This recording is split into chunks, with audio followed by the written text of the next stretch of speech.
It's June 11th, 2026, and if you remember from yesterday, Iran is said to have put a Shahed drone into a U.S. Army Apache helicopter over the Strait of Hormuz. Just wild. The drone either came in as part of a swarm or the Apache tried to engage it on the way in. We do not have every detail confirmed yet.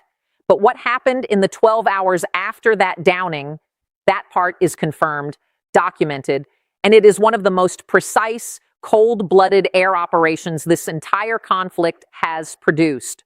American fighter jets flew into the most heavily defended airspace on the planet last night. And they did not just hit a symbolic target and go home. They switched off Iran's ability to see.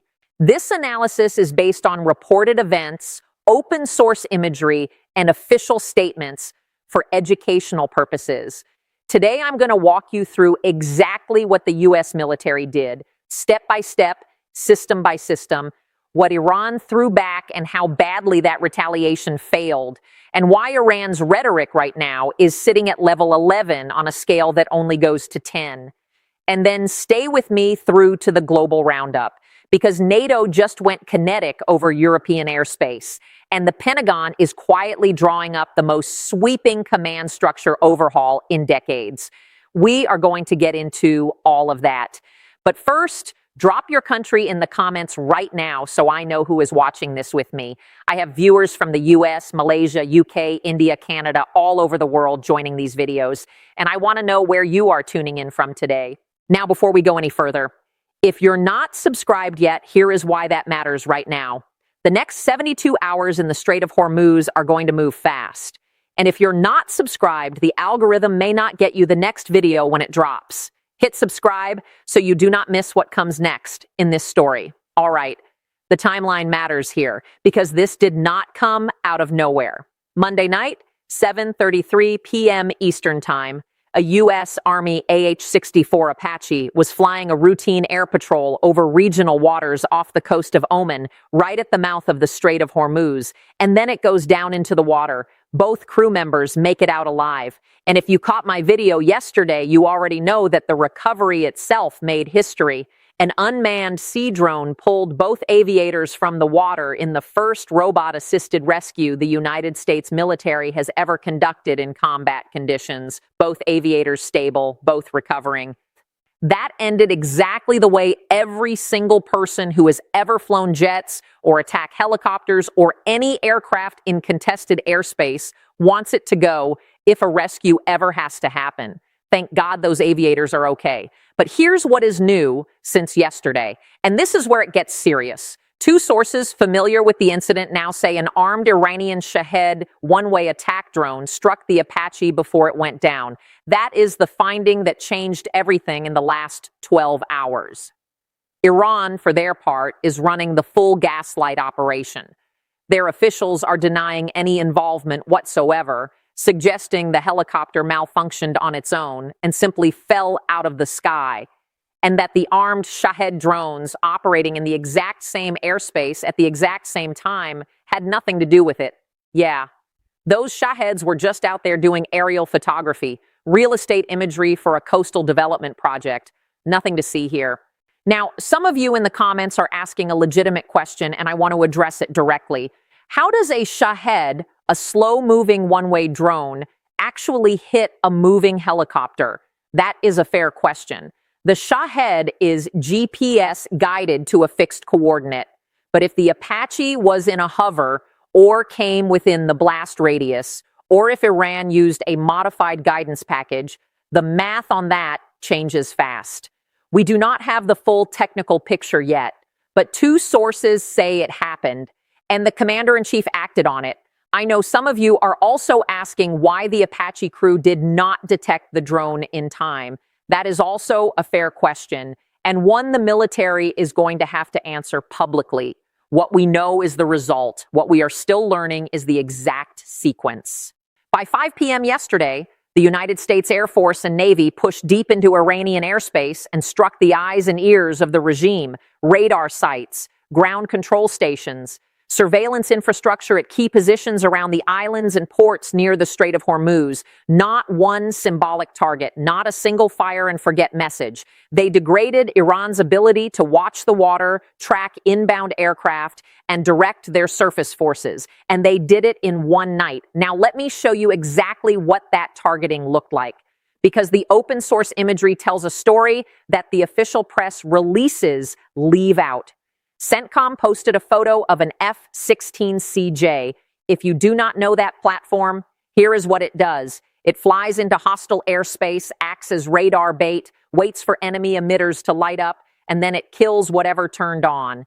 That jet was the tip of the spear last night. The first site that reports indicate was struck is near Bandar Abbas, one of the IRGC's primary naval ports and a commercial shipping hub. When you look at the satellite imagery of this area, it does not look like something Iran tried to hide. You can see S-75 surface-to-air missile sites, launcher positions visible on the imagery, a bunker structure adjacent to the radar array. As a fighter pilot, that is what we call a juicy target. It has lead features. It looks like a bullseye. The second location that reports indicate was hit is Jask airfield. This one is interesting because of what you can see pointed directly at the strait. Massive radar dishes oriented toward the shipping lane. These are not discrete installations. They are large, fixed, directional, and they have been sitting there watching everything that moves through that strait. There is also a secondary radar installation at this site with its orientation partially concealed, which tells you Iran knew the obvious ones were vulnerable and tried to give themselves a backup. The third site is in a coastal IRGC zone in Hormozgan province. Naval base elements, munitions storage, radar equipment, and a significant comms tower that would have been part of the nerve center coordinating surface harassment operations. And the fourth site is Qeshm Island, one of Iran's primary early warning positions for detecting ships entering the strait from open water, high ground, radar arrays, UAV hangars, surface-to-air launch positions. Some of these installations had already taken damage in earlier strikes over the past few months. Last night, some of them got a second visit just to make sure they are no longer contributing. Now, here's the part I want you to understand, because this is the targeting logic that matters. Iran spent 20 years and billions of dollars building a layered radar network around the Strait of Hormuz. That network is what tells their Mosquito fleet where to go. It is what cues their missile batteries when a ship enters their engagement envelope. It is what allows them to harass commercial shipping without a conventional navy. Take away the eyes, and the whole system starts operating blind. American fighter jets took a significant piece of that system down in a single night, and they did not leave a number. Now, I know what some of you are thinking, because I see it in the comments every single time. Why were these radar sites not taken out on day one? Why are we still knocking out radars and SAMs week after week? Here is the honest answer that no one in mainstream media wants to say plainly. Some of this infrastructure was deliberately left intact. There was a strategic calculation at some point that a degraded but functioning Iranian radar network was preferable to a fully blind Iran that might escalate unpredictably. The calculus has now shifted to full suppression. But the question is real and it deserves a direct answer. How does Iran keep rebuilding air defenses after we are told they were destroyed? Because the ceasefire gave them time. Full stop. Since that ceasefire took effect, Iran has had weeks to reconstitute, reposition, and rebuild, which means the suppression of their integrated air defense system is not a one-time event anymore. It is an ongoing campaign, and last night was the latest chapter. Here is how that campaign actually works, step by step, because this is the targeting chain that fighter pilots train years to execute. The EA-18G Growler goes in first. This is the electronic warfare platform. Its job is to blind the radar sites before the strike jets arrive. In the fighter world, we call it sending music. You pump electronic attack energy into the enemy sensors, and you effectively make them deaf and dumb while your strike package flies in behind you. Think of it as the opening act clearing the stage before the headliner walks out. After the Growlers have done their work, the F-16CJs come in. These jets do not just drop weapons, they sniff out radar emissions. They can detect when an enemy radar turns on, identify its location, and kill it. But here is what makes this operation more complex than it sounds. Iran now uses delayed activation tactics. They keep their radars off until American jets are essentially directly overhead, trying to compress the reaction time to the absolute minimum and make targeting as difficult as possible. That is almost certainly how they managed to complicate the environment for the F-15 strike packages in earlier operations this conflict. The F-15E Strike Eagle rounds out this team. 2 engines, 2 crew, a weapons load that gives mission commanders options at every point in the targeting sequence. What the United States military did last night was not a retaliation in the traditional sense. It was not tit for tat. It was a deliberate, sequenced operation designed to degrade Iran's ability to conduct the same attack again. And by leaving the really valuable infrastructure untouched, power plants, bridges, civilian systems, they sent a second message underneath the military one. We know exactly where everything is. We are choosing not to hit it yet. That choice is itself a weapon. It is a countdown on the negotiating table that every senior official in Tehran understands perfectly. Stay with me, because what Iran threw back at us and who those missiles actually hit tells you more about where this conflict is heading than any diplomatic statement you will read today. Iran's answer to the radar blackout was missiles, and the results of those missiles tell you everything. Within hours of the U.S. strikes completing, the IRGC launched ballistic missiles at Al-Azraq base in Jordan. That is the Muwafaq Salty Air Base, the facility that has hosted American F-35s. They also launched fire at Kuwait, because apparently when you're putting together a retaliation package, you don't want to leave any of the neighbors feeling left out. They claimed they shot down an MQ-9 Reaper drone for good measure. Here's how it actually went. Jordan intercepted 5 incoming missiles and swatted them out of the sky. Bahrain intercepted the missiles targeting their airspace. Kuwait intercepted the missiles heading their way. Geolocated video out of Bahrain shows a flash near the U.S. base perimeter. That is the extent of it. The base itself was not struck from anything we can verify on the ground. Iran's predetermined retaliation list went 0 for however many they launched. Not one confirmed hit on a U.S. military installation. And now the rhetoric machine has shifted into a gear that tells you Iran knows exactly how badly that went.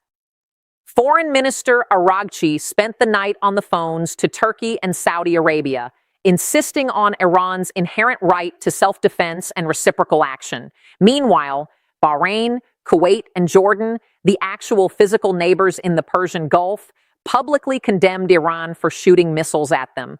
Let me say that again, because the strategic significance is enormous. Your retaliation's biggest accomplishment was uniting the Gulf states publicly against you.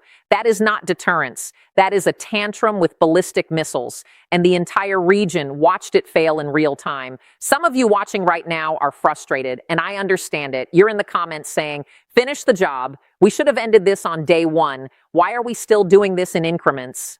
And I want to give you the honest 40,000-foot answer, because the alternative to incremental pressure is a full-scale ground war in a country of 90 million people with mountainous terrain and decades of asymmetric warfare experience. The question of finishing the job is the right question.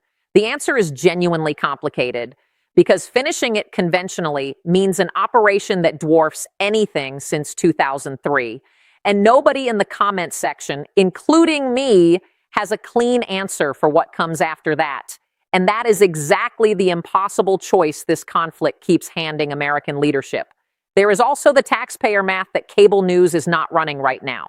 An AH-64 Apache helicopter costs approximately $40 million. The Shahed drone that reportedly brought it down costs somewhere between $20,000 and $50,000. That is a 1,000 to 1 cost exchange ratio in Iran's favor on that single engagement. Iran spends roughly 200 times less on its military than the United States. Yet they are still putting missiles and drones in the air months into this conflict. Every time you hear a dollar figure attached to this war, run that ratio in your head. That is the financial asymmetry that the Pentagon briefings gloss over, and that the American taxpayer has every right to be asking about loudly. Now let's talk about what is happening at the diplomatic table, because the military strikes are only half the picture. President Trump posted hours after the strikes that Iran's military is a complete and total mess, that their Navy and Air Force essentially no longer exist in any functional form, that the bully of the Middle East is finished. That is not a negotiating message. That is a countdown placed on a table in public. Iran's response has been to claim the United States is undermining the process through contradictory messaging, while simultaneously launching missiles at Jordan. Yes, Iran accused us of contradictory messaging while firing ballistic missiles at our allies. That particular level of self-awareness is something. The nuclear file is still on the table. The future of the Strait of Hormuz is still on the table. $24 billion in frozen Iranian assets that Tehran wants released is still on the table. Qatar is apparently positioning itself as a possible off-ramp broker for the nuclear conversation, and the supreme leader now faces a choice that has no clean exit. Come to the table and accept terms that look like capitulation to a domestic audience that has already watched its military get publicly humiliated, or keep escalating against a U.S. force posture that just demonstrated it can blind your entire radar network in a single night without taking a single casualty. That is the corner Iran is sitting in right now. Now I want to get to the global roundup, because there are two stories outside the Gulf that you genuinely need to know about before this video ends. Story one, NATO just went kinetic over European airspace. And this is not a drill. A French Air Force Rafale operating under NATO command shot down an unidentified drone after it crossed into Latvian airspace. A live missile shot by a NATO alliance fighter over alliance territory in Europe. That happened this week.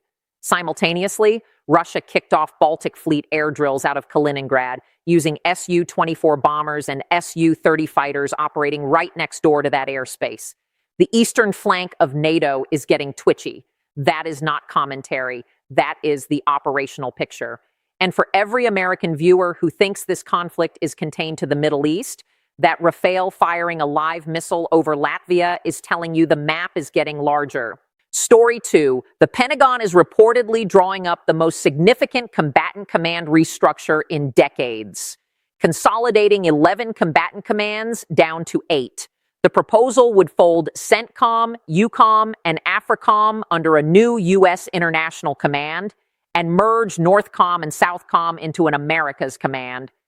This is still pre-decisional. Nothing is confirmed. But here is why it matters to this specific conflict right now. If this restructure happens, the command currently running the entire Iran campaign gets reorganized mid-fight. The leadership relationships change. The resource allocation chains change. And simultaneously, that new consolidated command structure gains access to a significantly larger combined force than any of the current individual commands controls. More forces, different chains, in the middle of an active air campaign. Whether that is a strength or a vulnerability depends entirely on how fast the transition happens. Now let me give you the 4D chess strategic read on where all of this is heading.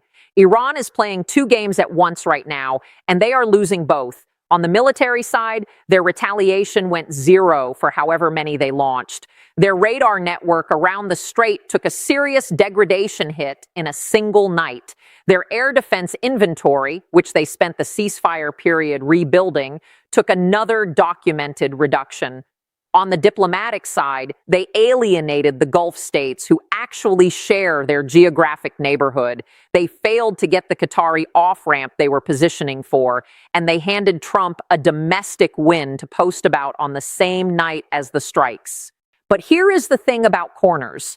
Cornered regimes with nuclear ambitions and nothing left to lose on the conventional battlefield are more dangerous, not less. Iran still has its uranium. Iran still has its enrichment infrastructure. or what is left of it after the past few months. And the question of whether the supreme leader genuinely accepts a negotiated settlement or whether he is buying time while reconstituting is a question the intelligence community has been arguing about for years. That argument is not resolved. It is getting more urgent. So here is the impossible closing choice I want you to sit with. The United States just demonstrated it can degrade Iran's radar network at will. It can enter contested airspace, suppress integrated air defenses, strike multiple sites in a single night, and recover its crew by robot from the water. That is an extraordinary display of capability. But capability is not the same as strategy. The question is not, can we keep hitting radar sites? Clearly, we can. The question is, what does hitting radar sites achieve if Iran rebuilds during the next ceasefire, fires at Jordan again, and the supreme leader still wakes up the next morning with enough uranium to matter? Does the supreme leader take the Qatari off-ramp and sign a deal that looks like defeat at home? Or does a targeting list that has been building inside the Pentagon for months finally see the light of day with strikes that go beyond radar and into the infrastructure the current campaign has deliberately left untouched? There is no clean answer. There is no option here that does not carry a significant cost. And that is exactly why this conflict is going to keep demanding your attention for weeks and possibly months ahead. Let me know what you think in the comments. Finish the job, take the off-ramp, or something else entirely. And if you are watching from outside the United States, drop your country in the comments right now. I know this audience stretches from Malaysia to the UK to India to Canada, and I genuinely want to know where you are watching this conflict from. If this breakdown gave you something that your regular newsfeed did not, hit subscribe, because the next video on this story is going to matter. What happens in the next 48 hours at the Strait is not going to wait for you to find it. Make sure you are already here when it drops.